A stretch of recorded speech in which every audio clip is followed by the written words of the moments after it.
Hey y'all, it's me, Miss B, and today we are talking about left-hand limits versus right-hand limits, as well as evaluating one-sided limits. Okay, so here I have the limit as x approaches a from the left of f of x equals L. And so we're going to talk about what each of these pieces means. So first we have this right here, this a negative. Now, what that means is that's the number that you are approaching from the left side. So if it has a negative sign, it's approaching from the left side. Then this number here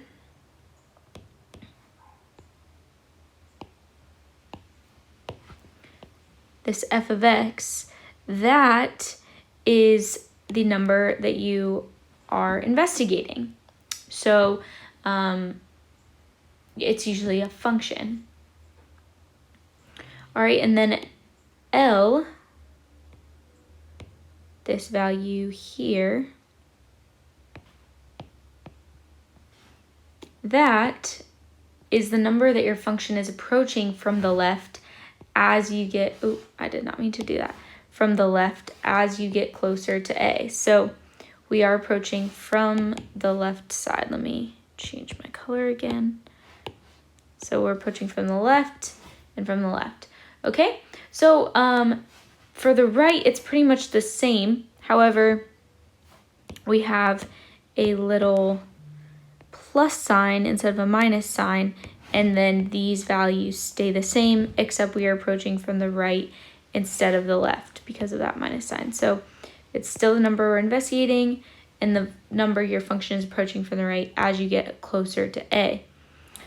So we just have to pay close attention to which way we're coming from.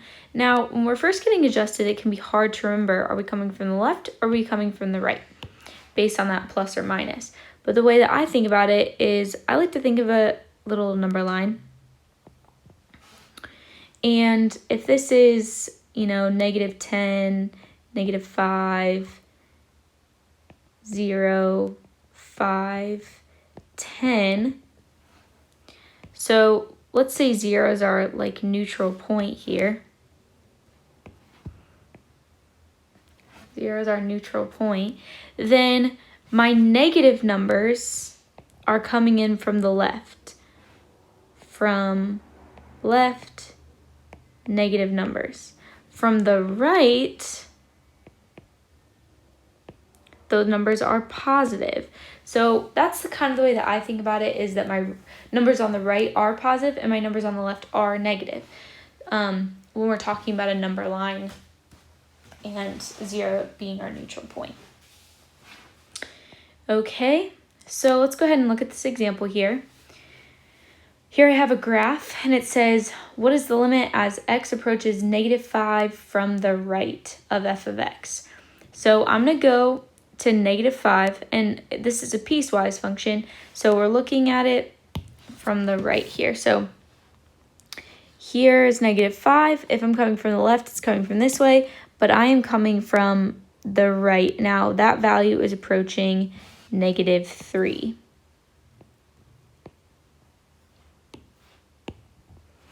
Okay, if I approach negative 5 from the left, it's approaching positive 2. So these two values are not equal. And if we had a two-sided limit, these we wouldn't have, it would not exist. So because we're taking it from the left and the right, we're able to evaluate piecewise functions. Okay, then finally, 1 from the right, moving towards 1, I get positive 2. Okay. So now we're going to talk about some one-sided limits. So one-sided limits can be used to show that a limit exists, or can be used to show that a limit doesn't exist.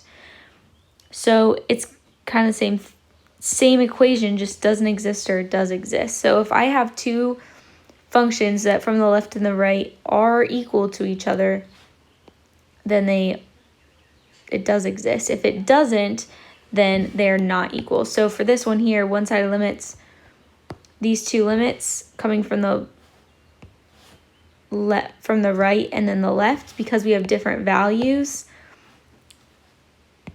because the limit of x -5 from the left is not equal to the limit as x approaches -5 from the left is not equal, then the function does not exist.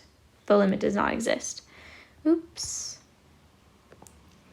Okay, so we're going to go ahead and graph these functions below and determine if the limit exists by checking the left and right. So here I've got g of x equals -x² plus 3. So we'll go up 3, graph -x².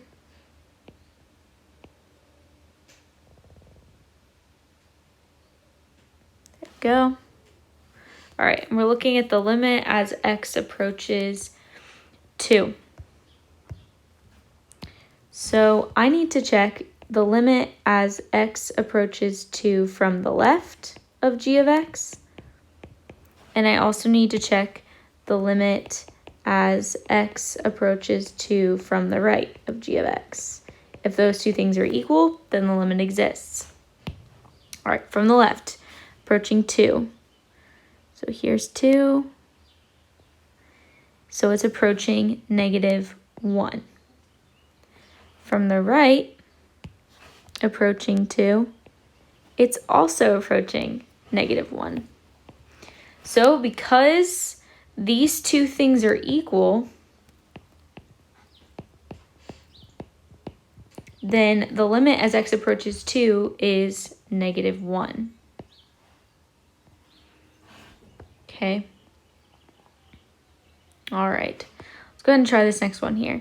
So we have to graph our piecewise. So I'm just going to draw a little line for help at 3. Doesn't really mean a whole lot. It's just kind of there for like a guide. We'll erase it when we're done. Okay, so we've got x² minus 2. So going down 2, it's open at 3.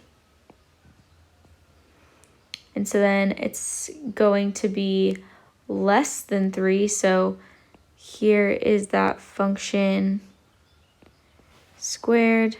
Let's go 3, 3, 9, just so we can.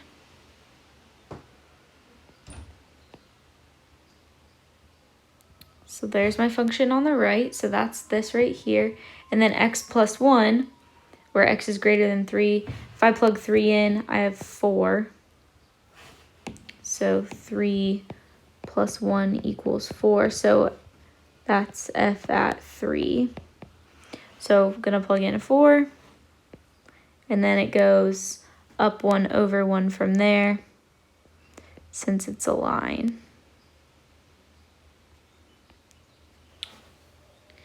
Okay, so there's my piecewise function.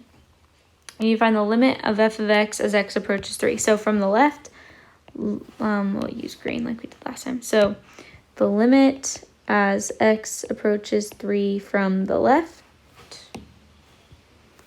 of f of x, goodness.